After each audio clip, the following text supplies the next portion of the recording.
బంగ్లాదేశ్లో సిచ్యువేషన్స్ అదుపు తప్పుని అనే చెప్పాలి. విజువల్స్ ఒకటి చూస్తుంటే చాలా డిస్టర్బింగ్గా ఉంది.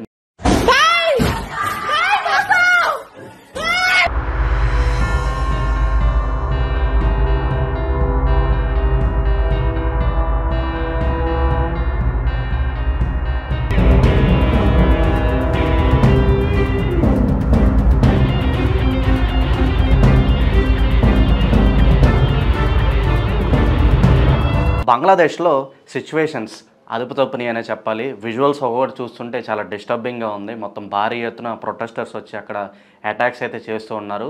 మొత్తానికి షేక్ హసీనా గారు రిజైన్ చేసేసి తన సోదరుతో పాటు ప్రజెంట్ ఇండియాలో ఉన్నారు. తర్వాత లండన్ వెళ్తారని ఒక సమాచారం అయితే అందుతుంది.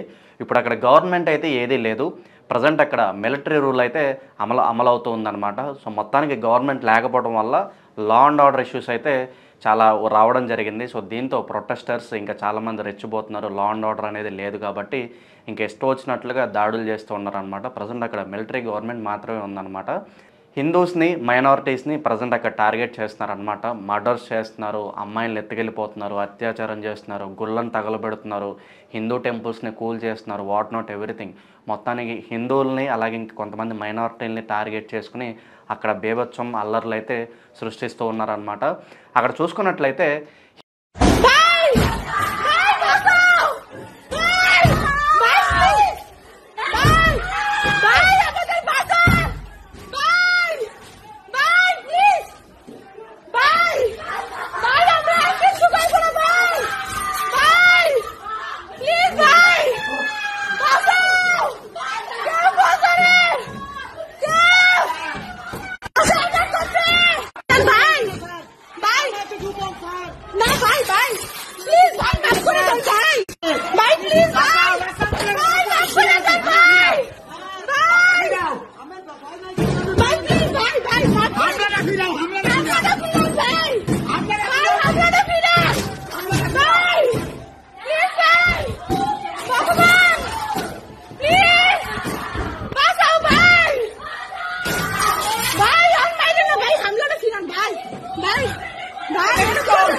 హిందువులకి అక్కడ మైనారిటీలుగా పరిగణించబడతారు. ఎందుకంటే బంగ్లాదేశ్లో ఎక్కువ ముస్లిం మెజారిటీ పాపులేషన్ కాబట్టి హిందూస్ అక్కడ మైనారిటీస్ కింద పరిగణించబడతారు. వాళ్ళకు కూడా 30% రిజర్వేషన్ అనేది వాళ్ళకి ఉందన్నమాట. సో ఈ విధంగా వాళ్ళకు కూడా రిజర్వేషన్ కల్పించడంతో అక్కడ ఉన్న ముస్లిమ్స్కి అయితే కొంతమంది ఎవరైతే ప్రొటెస్ట్ చేస్తున్నారో వాళ్ళైతే ఇవి హిందూస్ ఇంటి మీదకి వెళ్ళి దాడులు చేయడం, మొత్తానికి ఎత్తుకెళ్ళిపోవడం, భారీ ఎత్తున టెంపుల్స్ని కూల్ చేయడం. సో వాళ్ళు ఒకటే డిమాండ్ చేస్తున్నారు, హిందూస్ని మా కంట్రీ విడిచి వెళ్ళిపోవాల్సిందిగా వాళ్ళైతే డిమాండ్ చేస్తున్నారు. మొత్తానికి లా అండ్ ఆర్డర్ కూడా లేకపోవడంతో పరిస్థితులు అయితే అదుపు తప్పిన సిచ్యువేషన్ అయితే మనకు బంగ్లాదేశ్లో కనిపిస్తున్నాయి. మొత్తం టెంపుల్స్ని కోల్చడం కానీ ఒక్కొక్క విజువల్ చూస్తుంటేనే చాలా డిస్టర్బింగ్గా ఉందన్నమాట. అలాగే ఈ వీడియో మీరు చూడొచ్చు. ఒక అమ్మాయి రిక్వెస్ట్ చేస్తుంది వీడియోలో, మమ్మల్ని వచ్చి దాడి చేస్తున్నారు, మమ్మల్ని చంపేస్తున్నారు, దయచేసి కాపాడండి అని చెప్పి ఒక అమ్మాయి రిక్వెస్ట్ చేస్తుంది. ఒకసారి ఆ వీడియో చూద్దాం మనం. মিছিল নিয়ে যাওয়ার সময় উল্টো দিক থেকে এসে আমার বাসার মধ্যে ঢুকে, আমার বাবা একজন ব্যবসা করে, সে তার ব্যবসার প্রতিষ্ঠান, আমার ভাই একজন ডাক্তার, ছোট কাকার ছেলে, তার চেম্বারও আমাদের বাসার মধ্যে। এই চেম্বারের মধ্যে ঢুকে আমাদের পুরো ভাইরা চুইরা কিচ্ছু রাখে নাই। আমার কাকাকে খুঁজতেছিল, আমার ভাইকে খুঁজতেছিল, মানে এরা কোথায়। আমার মা বাইরে ছিল, আমার মা শুধু নিরুপায় হয়ে দাঁড়ায় দেখতেছে যে ঘরে ফ্যান বলেন, খাবার জলের জগ বলেন, একটা একটা গ্লাস বলেন, কিচ্ছু রাখে নাই, পিটাই ভাইয়া ফেলাইছে। বাবা যতটুকু পারছে ছবি তুলছে এবং বাবারে মারছে, বাবার গায়ে হাত দিছে। আর আমার ছোট কাকা তো বলাই আছে, আমার ছোট কাকাকে ওরা খুঁজতেছে। মানে আমরা কতটা নিরুপায় আজকের এই ছাত্রদের কারণে। আমরা এখন কি দেশ ছেড়ে নিজের জায়গা জমি ছেড়ে কি আমরা ইন্ডিয়া পালাই যাবো এটা মনে করতেছে সবাই? কেন ইন্ডিয়া যাব? আমরা স্বাধীন দেশে বাস করি না? আমরাও দেশের নাগরিক না? তো তাহলে কেন আমাদের সাথে এরকম হবে? আমরা তো స్వాధీనత ঠিক আছে, সবই ঠিক আছে। ఇంకా ఇలాంటి వీడియోలు ఎన్నో. అలాగే ఇంకో వీడియో చూడొచ్చు. బయట నుంచి అటాకర్స్ వచ్చి అటాక్ చేస్తున్నారు. వీళ్ళు ఇక్కడ లోపల డోర్ వేసుకుని సంథింగ్ ఆ వెయిట్ అక్కడ అడ్డు పెట్టి లోపల భయభ్రాంతులకు గురైపోతున్నారు అనమాట. మమ్మల్ని వచ్చి చంపేయబోతున్నారు, మమ్మల్ని కాపాడండి అని చెప్పి ఒక ఫ్యామిలీ అయితే అరవటం మనం ఇంకో వీడియోలో అయితే చూడొచ్చు.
అలాగే షేక్ హసీనా గారి పార్టీకి చెందిన మెంబర్స్ని కూడా వీళ్ళు ఇక్కడ దారుణంగా హత్య చేస్తూ ఉన్నారనమాట.